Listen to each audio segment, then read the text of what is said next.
Administration of union territories. UTs को कैसे administer किया जाएगा उसकी पूरी बातचीत की गई है पार्ट 8 में।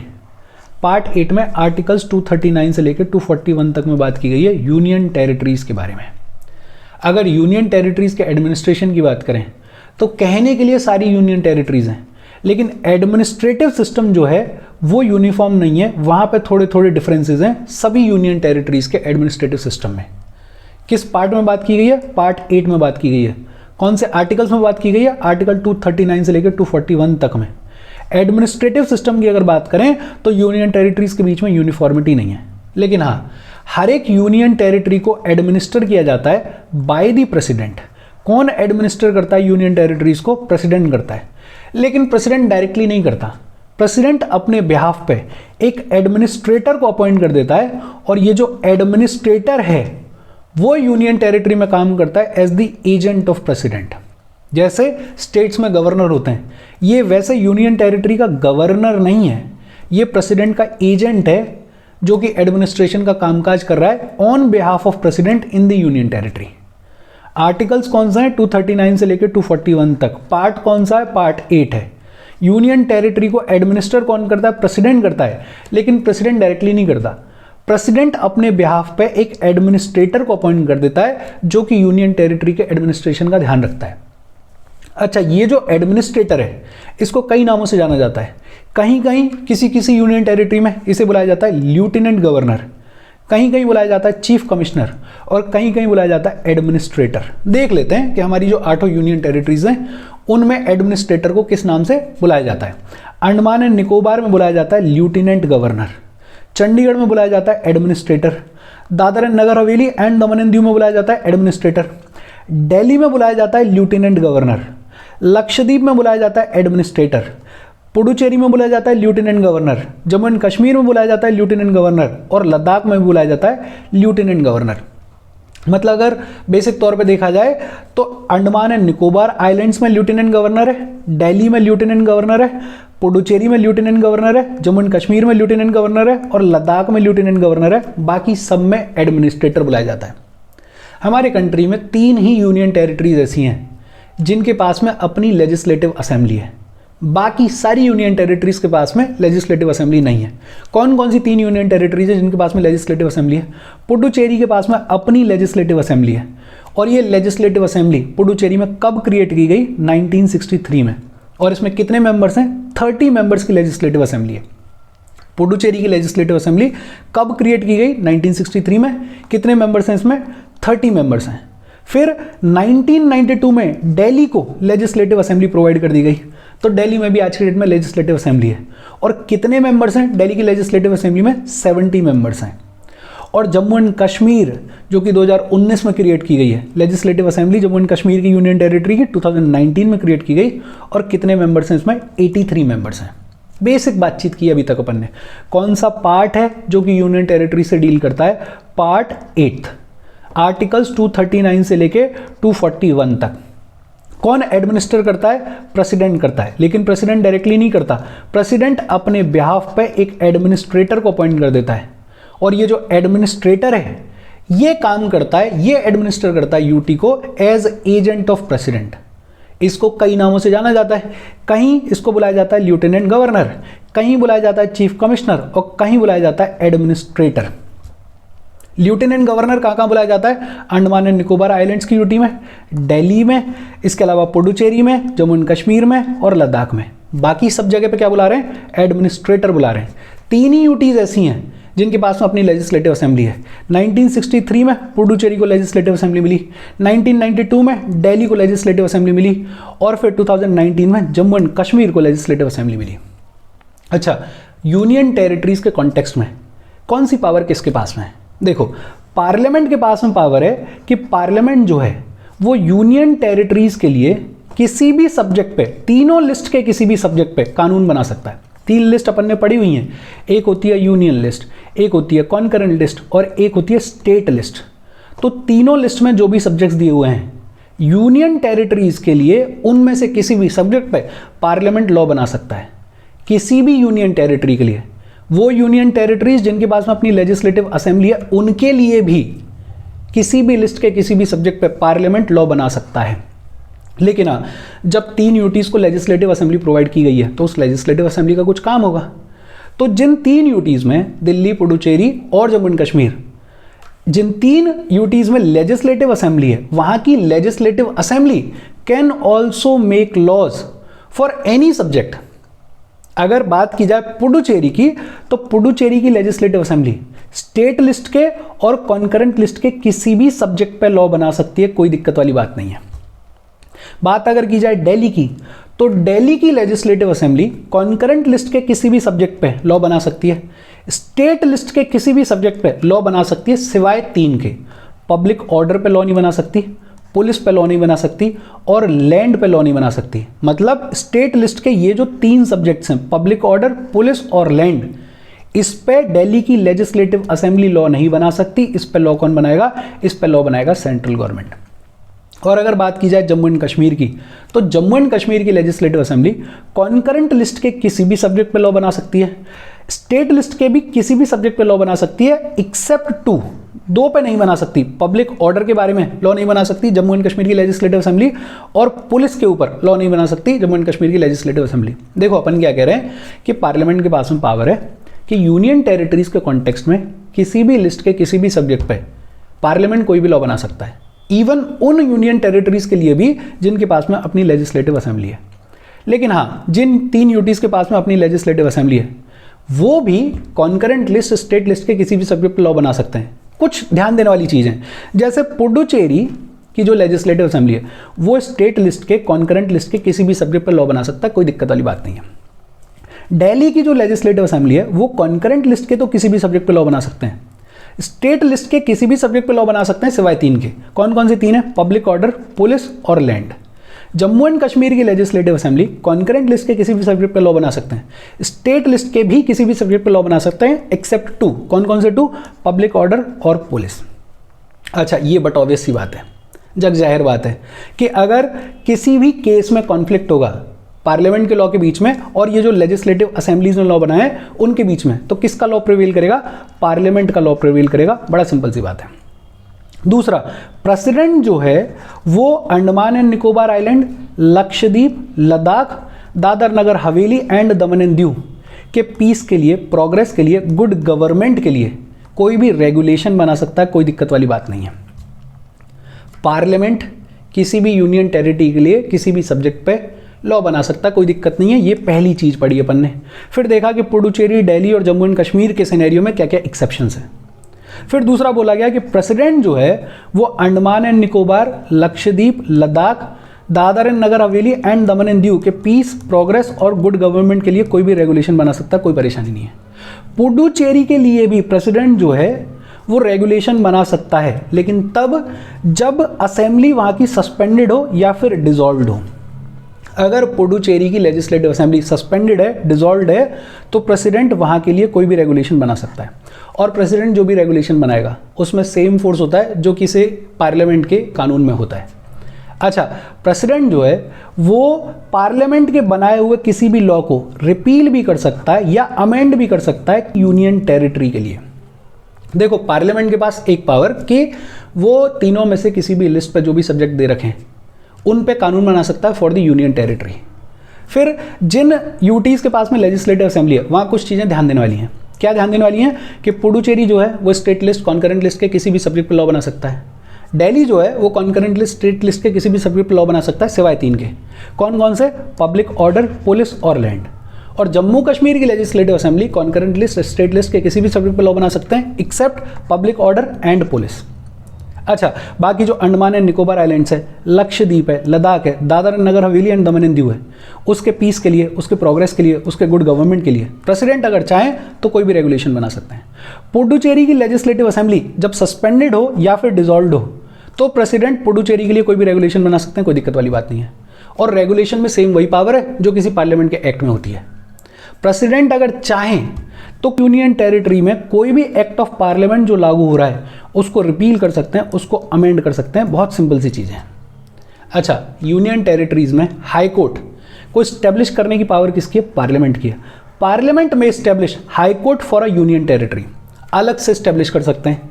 या फिर पार्लियामेंट अगर चाहे तो ये बोल सकता है कि ये जो पर्टिकुलर यूनियन टेरिटरी है उसका जो भी जुडिशियल कामकाज है वो एडजेसेंट स्टेट का हाई कोर्ट करेगा। मतलब जो नज़दीकी स्टेट है उसके हाई कोर्ट में दे सकते हैं कि यार ये जो यूनियन टेरिटरी है इसका भी कामकाज आप ही देखोगे।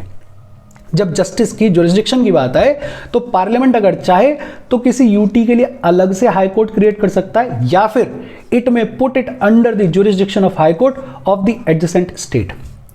क्या सिचुएशन है आज की डेट में जुरिस्डिक्शन की? अगर बात की जाए न्याय की, जस्टिस की, हाई कोर्ट की अगर बात की जाए तो अंडमान एंड निकोबार आइलैंड्स का जो जुरिस्डिक्शन है वो किसके पास में? कैलकाटा हाई कोर्ट के पास में।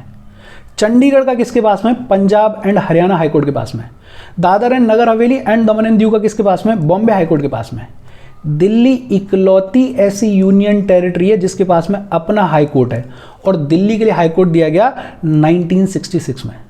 लक्षद्वीप का जुरिस्डिक्शन किसके पास में? केरला हाई कोर्ट के पास में। पुडुचेरी का किसके पास में? मद्रास हाई कोर्ट के पास में। और जम्मू एंड कश्मीर एंड लद्दाख दोनों ऐसी यूनियन टेरिटरीज हैं जिनके पास में कॉमन हाई कोर्ट है, Jammu and Kashmir and Ladakh high court. Andaman and Nicobar का किसके पास में? कैलकाटा हाई कोर्ट के पास में। चंडीगढ़ का किसके पास में? Punjab and Haryana high court के पास में।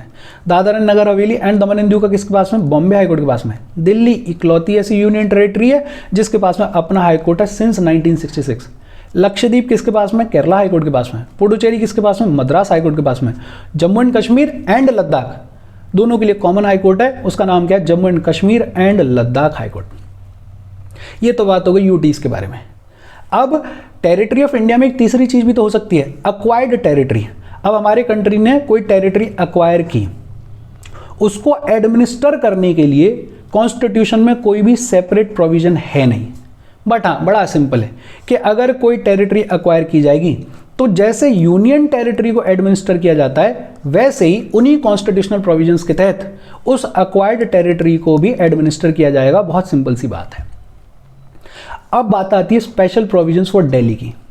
एक कॉन्स्टिट्यूशनल अमेंडमेंट एक्ट लाया गया, 69th constitutional amendment act of 1991, और इस 69th constitutional amendment act of 1991 के थ्रू दिल्ली की यूनियन टेरिटरी को दे दिया गया स्पेशल स्टेटस। पहला तो नाम बदला गया, पहले बुलाते थे दिल्ली, अब बुलाते हैं national capital territory of Delhi. दूसरा, दिल्ली का जो एडमिनिस्ट्रेटर है उसको डेजिग्नेशन दे दी गई और उसको बुलाया गया लेफ्टिनेंट गवर्नर। दिल्ली के लिए एक लेजिस्लेटिव असेंबली क्रिएट कर दी और इस लेजिस्लेटिव असेंबली में काउंसिल ऑफ मिनिस्टर्स होंगे दिल्ली के लिए, वो बट ऑब्वियस सी बात है। ये जो 69th कॉन्स्टिट्यूशनल अमेंडमेंट एक्ट लाया गया था 1991 में, इससे पहले तक दिल्ली हुआ करता था एक मेट्रोपॉलिटन काउंसिल, और इस मेट्रोपॉलिटन काउंसिल में होती थी अपनी एग्जीक्यूटिव काउंसिल। मेट्रोपॉलिटन काउंसिल क्या होती है उसके बारे में अपन ने ऑलरेडी पढ़ा हुआ है types of urban local government में। देखो अपन ने क्या बात की दिल्ली के कॉन्टेक्स्ट में, सबसे important constitutional amendment act Delhi के कॉन्टेक्स्ट में कौन सा? 69th constitutional amendment act of 1991। इसके थ्रू दिल्ली की यूनियन टेरिटरी को स्पेशल स्टेटस दे दिया गया। पहला तो नाम बदला गया, दिल्ली को अब डेजिग्नेट कर दिया गया as national capital territory of Delhi. इसका जो भी एडमिनिस्ट्रेटर होगा उसको बुलाया जाएगा लेफ्टिनेंट गवर्नर। दिल्ली को अपनी लेजिस्लेटिव असेंबली प्रोवाइड कर दी गई। इस लेजिस्लेटिव असेंबली में but obvious council of ministers होंगे। दिल्ली की जो लेजिस्लेटिव असेंबली है उसमें कितने मेंबर्स हैं? 70 मेंबर्स हैं, और ये जो 70 मेंबर्स हैं ये डायरेक्टली इलेक्ट होते हैं, मतलब इनके लिए डायरेक्टली चुनाव करवाता है। और चुनाव कौन करवाता है? Election commission of India. कौन चुनाव करवाता है? Election commission of India. ये जो दिल्ली की लेजिस्लेटिव असेंबली है ये कॉन्करेंट लिस्ट और स्टेट लिस्ट के किसी भी सब्जेक्ट पे कानून बना सकते हैं। सिर्फ 3 ऐसी चीजें हैं, स्टेट लिस्ट की 3 ऐसे सब्जेक्ट्स हैं जिन पर दिल्ली की लेजिस्लेटिव असेंबली कानून नहीं बना सकती है। कौन कौन से 3 सब्जेक्ट अभी अपन ने देखे? पब्लिक ऑर्डर, पुलिस और लैंड। ये 3 सब्जेक्ट्स ऐसे हैं स्टेट लिस्ट के जिन पर दिल्ली की लेजिस्लेटिव असेंबली कानून नहीं बना सकती। अच्छा, अगर किसी भी सब्जेक्ट पे दिल्ली की लेजिस्लेटिव असेंबली कानून बनाया और पार्लियामेंट ने कानून बनाया, दोनों के बीच में अगर कॉन्फ्लिक्ट हो गया तो किसका लॉ माना जाएगा? किसका लॉ प्रिवेल करेगा? पार्लियामेंट का लॉ प्रिवेल करेगा। बहुत सिंपल चीज़ है। 69th कॉन्स्टिट्यूशनल अमेंडमेंट एक्ट 1991 के थ्रू दिल्ली को दे दिया गया स्पेशल स्टेटस। दिल्ली को अब बुलाया जाता है national capital territory of Delhi. इसका जो एडमिनिस्ट्रेटर है उसको बुलाया जाता है लेफ्टिनेंट गवर्नर। एक लेजिस्लेटिव असेंबली बनाई गई जिसमें बट ऑब्वियस सी बात है काउंसिल ऑफ मिनिस्टर्स होंगे। दिल्ली इससे पहले तक मेट्रोपॉलिटन काउंसिल हुआ करता था। दिल्ली की लेजिस्लेटिव असेंबली में 70 मेंबर्स हैं जिनके लिए डायरेक्ट इलेक्शन होता है। इलेक्शन कौन करवाता है? Election commission of India. Delhi की लेजिस्लेटिव असेंबली कॉन्करेंट लिस्ट के किसी भी सब्जेक्ट पर कानून बना सकते हैं, स्टेट लिस्ट के किसी भी सब्जेक्ट पर कानून बना सकते हैं सिवाय 3 के। कौन से 3? पब्लिक ऑर्डर, पुलिस और लैंड। पार्लियामेंट और दिल्ली की लेजिस्लेटिव असेंबली के किसी लॉ पे अगर कॉन्फ्लिक्ट होगा तो किसका लॉ माना जाएगा? पार्लियामेंट का लॉ माना जाएगा। दिल्ली की जो लेजिस्लेटिव असेंबली है उसमें काउंसिल ऑफ मिनिस्टर्स कितने हो सकते हैं? अपन ने पढ़ा हुआ है 10% of the total strength of legislative assembly, और टोटल स्ट्रेंथ लेजिस्लेटिव असेंबली की कितनी है? 70 है। 70 का 10% कितना हो जाएगा? 7। मतलब चीफ मिनिस्टर और प्लस जो अदर मिनिस्टर्स होंगे वो कितने हो सकते हैं? 7 हो सकते हैं total. Council of ministers total कितने हो सकते हैं? 10% of the total strength of legislative assembly. और ये जो काउंसिल ऑफ मिनिस्टर्स होंगे they are collectively responsible to the assembly, ये अपने को पता ही है। दिल्ली का जो चीफ मिनिस्टर होता है उसको अपॉइंट कौन करता है? प्रेसिडेंट अपॉइंट करते हैं। और ये ध्यान देने वाली बात है बिकॉज बाकी जो स्टेट्स में चीफ मिनिस्टर्स होते हैं उनको अपॉइंट कौन करता है? गवर्नर अपॉइंट करता है। लेकिन दिल्ली की जो यूटी है उसका जो चीफ मिनिस्टर है उसको प्रेसिडेंट अपॉइंट करते हैं, उसको दिल्ली के लेफ्टिनेंट गवर्नर अपॉइंट नहीं करते हैं। और बाकी के जो दिल्ली के अदर मिनिस्टर्स हैं उनको भी प्रेसिडेंट अपॉइंट करते हैं but on the chief minister's advice. ये जो काउंसिल ऑफ मिनिस्टर्स हैं headed by the chief minister, ये लेफ्टिनेंट गवर्नर को उसके कामकाज में एड और एडवाइस करते हैं except in so far as he is required to act in his discretion. जहां जहां पे लेफ्टिनेंट गवर्नर को कहा गया है कि आप अपने हिसाब से, अपने बुद्धि के हिसाब से, अपने डिस्क्रिशन के हिसाब से एक्ट कर सकते हो, वहां वहां लेफ्टिनेंट गवर्नर अपने हिसाब से एक्ट करेगा। बाकी सब जगह पे council of ministers headed by the chief minister aid और एडवाइस करेंगे लेफ्टिनेंट गवर्नर को। अच्छा, काउंसिल ऑफ मिनिस्टर्स और लेफ्टिनेंट गवर्नर के बीच में अगर किसी पॉइंट पे डिफरेंस ऑफ ओपिनियन हो जाता है, मतभेद हो जाता है, काउंसिल ऑफ मिनिस्टर्स कुछ कह रहे हैं, लेफ्टिनेंट गवर्नर कुछ कह रहा है, तो बड़ा सिंपल है, लेफ्टिनेंट गवर्नर जो है वो उस मैटर को रेफर कर देगा प्रेसिडेंट को, और प्रेसिडेंट जो भी डिसीजन लेंगे फिर लेफ्टिनेंट गवर्नर उस डिसीजन के हिसाब से एक्ट करेगा।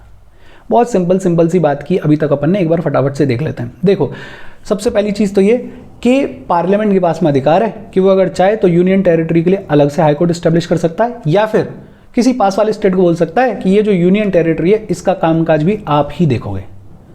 कौन सा हाईकोर्ट किस यूनियन टेरिटरी से डील करता है? अंडमान एंड निकोबार आइलैंड्स का जुरिसडिक्शन कलकत्ता हाईकोर्ट के पास में, चंडीगढ़ का पंजाब एंड हरियाणा हाईकोर्ट के पास में, Dadar and Nagar Haveli and Daman and Diu का बॉम्बे हाईकोर्ट के पास में। दिल्ली इकलौती ऐसी यूनियन टेरिटरी है जिसके पास में अपना हाईकोर्ट है सिंस 1966। लक्षद्वीप का केरला हाईकोर्ट के पास में, पुडुचेरी का मद्रास हाईकोर्ट के पास में, और जम्मू एंड कश्मीर एंड लद्दाख के पास में कॉमन हाईकोर्ट है Jammu and Kashmir and Ladakh high court. अगर कोई टेरिटरी हमारी कंट्री ने अक्वायर कर ली तो उस अक्वायर्ड टेरिटरी का एडमिनिस्ट्रेशन कैसे होगा? उसके लिए कॉन्स्टिट्यूशन में कोई सेपरेट प्रोविजंस नहीं है, लेकिन बड़ा सिंपल है। जैसे यूनियन टेरिटरीज को एडमिनिस्टर किया जाता है वैसे ही अक्वायर्ड टेरिटरी को भी एडमिनिस्टर किया जाएगा, सिंपल सी बात है। फिर अगर दिल्ली की बात करें तो 69th कॉन्स्टिट्यूशनल अमेंडमेंट एक्ट 1991 लाया गया जिसके थ्रू दिल्ली को मिला स्पेशल स्टेटस। आज की डेट में नाम क्या है? National capital territory of Delhi. Administrator को क्या बोलते हैं? Lieutenant governor. एक लेजिस्लेटिव असेंबली है जिसमें council of ministers but obvious होंगे। लेजिस्लेटिव असेंबली में कितने मेंबर्स हैं? 70। ये जो मेंबर्स हैं इनके लिए डायरेक्ट इलेक्शन होते हैं। इलेक्शन कौन करवाता है? Election commission of India. Concurrent list और स्टेट लिस्ट के किसी भी सब्जेक्ट पे दिल्ली की लेजिस्लेटिव असेंबली कानून बना सकती है सिवाय 3 सब्जेक्ट से। कौन कौन से? पब्लिक ऑर्डर, पुलिस और लैंड। अगर पार्लियामेंट और लेजिस्लेटिव असेंबली ऑफ दिल्ली के किसी कानून पर कॉन्फ्लिक्ट होगा तो किसका लॉ माना जाएगा? पार्लियामेंट का लॉ माना जाएगा। काउंसिल ऑफ मिनिस्टर्स की स्ट्रेंथ कितनी है? 10% of the total strength of legislative assembly, मतलब 7। ये जो काउंसिल ऑफ मिनिस्टर्स हैं ये कलेक्टिवली रिस्पॉन्सिबल है असेंबली को। चीफ मिनिस्टर को अपॉइंट कौन करता है? प्रेसिडेंट अपॉइंट करते हैं। अदर मिनिस्टर्स को अपॉइंट कौन करता है? प्रेसिडेंट करते हैं, बट चीफ मिनिस्टर की एडवाइस पे। ये जो council of ministers headed by chief minister हैं ये लेफ्टिनेंट गवर्नर को उसके कामकाज में एड और एडवाइस करते हैं, एक्सेप्ट जहां पे लिखा हुआ है कि लेफ्टिनेंट गवर्नर जो है वो अपने डिस्क्रिशन पे काम करेगा। अगर लेफ्टिनेंट गवर्नर और काउंसिल ऑफ मिनिस्टर्स के बीच में किसी बात पर मतभेद हो जाता है, डिफरेंस ऑफ ओपिनियन हो जाता है, तो बड़ा सिंपल है, लेफ्टिनेंट गवर्नर उस मैटर को भेजेंगे प्रेसिडेंट के पास में, और प्रेसिडेंट जो भी डिसीजन लेंगे उसके हिसाब से लेफ्टिनेंट गवर्नर जो है एक्ट करेंगे। अच्छा, अगर किसी पॉइंट ऑफ टाइम पे ऐसा हो कि ये जो प्रोविजंस दिए हुए हैं सारे, उसके हिसाब से दिल्ली की लेजिस्लेटिव असेंबली फंक्शन नहीं कर रही है, उसके हिसाब से दिल्ली के काउंसिल ऑफ मिनिस्टर्स फंक्शन नहीं कर रहे हैं, तो फिर क्या करना है? In case of failure of constitutional machinery, president के पास में पावर है कि प्रेसिडेंट जो है वो इन सभी प्रोविजंस जो कि अपन ने पढ़े उनको सस्पेंड कर सकता है और दिल्ली सही तरीके से काम करे, दिल्ली की टेरिटरी का एडमिनिस्ट्रेशन ठीक तरीके से हो, उसके लिए जो भी नेसेसरी चेंजेस, जो भी नेसेसरी प्रोविजंस बनाने की ज़रूरत हो वो प्रेसिडेंट बना सकता है। मतलब in case of failure of constitutional machinery, तो उसको हैंडल करने के लिए जो भी करना है वो पावर किसको दी गई है? प्रेसिडेंट को दी गई है।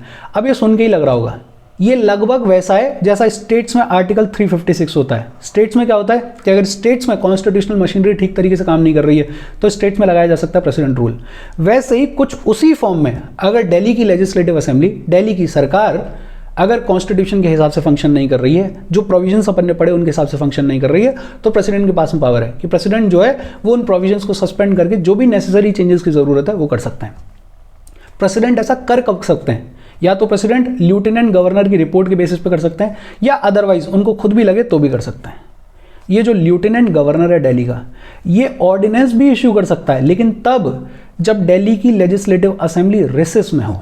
ये ध्यान रखा जाए कि जब दिल्ली की लेजिस्लेटिव असेंबली रिसेस में हो, और ये रिसेस क्या होता है please let me know in the comment section, अपन ने पढ़ा हुआ है। कोई भी ऑर्डिनेंस जो दिल्ली के लेफ्टिनेंट गवर्नर ने प्रोमलगेट किया, इश्यू किया, उसको दिल्ली की legislative assembly must approve with in 6 weeks from its reassembly. जब भी दिल्ली की लेजिस्लेटिव असेंबली रीअसेंबल होगी उसके विद इन 6 वीक्स में उसको अप्रूव करना होगा। लेफ्टिनेंट गवर्नर अगर चाहें तो किसी भी पॉइंट ऑफ टाइम पे ऑर्डिनेंस को विड्रॉ भी कर सकते हैं, बट ध्यान रखा जाए the lieutenant governor can not promulgate an ordinance when the assembly is dissolved और सस्पेंडेड। जब दिल्ली की लेजिस्लेटिव असेंबली डिसॉल्व्ड होगी, सस्पेंडेड होगी, तब लेफ्टिनेंट गवर्नर ऑर्डिनेंस इशू नहीं कर सकते हैं। सिर्फ तब इशू कर सकते हैं जब दिल्ली की लेजिस्लेटिव असेंबली रिसेस में होगी। और ये रिसेस क्या होता है please let me know in the comment section, अपन ने पढ़ा हुआ है इसके बारे में। Further, no such ordinance can be promulgated or withdrawn without the prior permission of the president. ये दिल्ली के लिए लेफ्टिनेंट गवर्नर जो भी ऑर्डिनेंस इशू करेंगे या विड्रॉ करेंगे, प्रेसिडेंट की प्रायर परमिशन के बिना नहीं किया जा सकता। ये सब कुछ, ये सारी बेसिक बातचीत। इसके बाद एक चीज और है, advisory committees of union territories. अपन ने पढ़ा हुआ है government of India allocation of business rules 1961। इन रूल्स के तहत मिनिस्ट्री ऑफ होम अफेयर्स जो है वो यूनियन टेरिटरीज के सभी मैटर्स के लिए नोडल मिनिस्ट्री है। तो एक बड़ी इंपॉर्टेंट चीज़ या दो कह लें कि सभी यूटीज के लिए नोडल मिनिस्ट्री कौन सी है? Ministry of home affairs. और ये कहाँ लिखा गया है? ये लिखा गया है government of India allocation of business rules 1961 में। मतलब यूनियन टेरिटरी से रिलेटेड चाहे लेजिस्लेशन की बात हो, चाहे फाइनेंस बजट की बात हो, चाहे सर्विसेज की बात हो, चाहे लेफ्टिनेंट गवर्नर और जो भी एडमिनिस्ट्रेटर्स हैं उनके अपॉइंटमेंट या सर्विसेज की बातचीत हो, उस सबसे रिलेटेड जो नोडल मिनिस्ट्री है वो कौन सी है? Ministry of home affairs. अच्छा, वो यूटीज जहाँ पे लेजिस्लेटिव असेंबली नहीं है, जहाँ पे लेजिस्लेचर नहीं है, वहाँ के लिए होता है forum for home ministers advisory committee, और एक दूसरी फोरम है forum for administrators advisory committee. Forum मतलब एक तरीके से platform, forum of home ministers advisory committee और दूसरा forum of administrators advisory committee. और ये दोनों फोरम्स का काम बड़ा सिंपल है कि जिन यूटीज़ में लेजिस्लेचर नहीं है वहाँ के सोशल और इकोनॉमिक डेवलपमेंट के लिए जो भी जनरल इश्यूज़ पर डिस्कशन है वो डिस्कशन कौन करता है? Forum of home ministers advisory committee and forum of administrators advisory committee. ये जो होम मिनिस्टर्स एडवाइजरी कमेटी है इसको चेयर कौन करते हैं? इसको चेयर करते हैं यूनियन होम मिनिस्टर। और जो ये एडमिनिस्ट्रेटर्स एडवाइजरी कमेटी है इसको चेयर कौन करते हैं? इसको चेयर करते हैं administrators of the concerned union territories. और इसके मेंबर्स कौन होते हैं? उस पर्टिकुलर यूनियन टेरिटरी में जो भी यूनियन टेरिटरीज पार्टिसिपेट कर रही हैं उन यूनियन टेरिटरीज का अगर कोई एमपी है, कोई लोकल बॉडीज़ में इलेक्ट हुए मेंबर्स हैं, लोकल बॉडीज़ जैसे पंचायत्स वगैरह, म्यूनिसिपैलिटीज़ वगैरह के जो इलेक्टेड मेंबर्स हैं, वो सब लोग इन फोरम्स में पार्टिसिपेट करते हैं और यूटीज़ के लिए जो भी सोशल इकोनॉमिक डेवलपमेंट के इश्यूज़ हैं उनको डिस्कस करते हैं, बातचीत करते हैं। और इसके साथ यूनियन टेरिटरीज ये चैप्टर ख़त्म हो गया। कोई डाउट हो please comment. Thank you very much.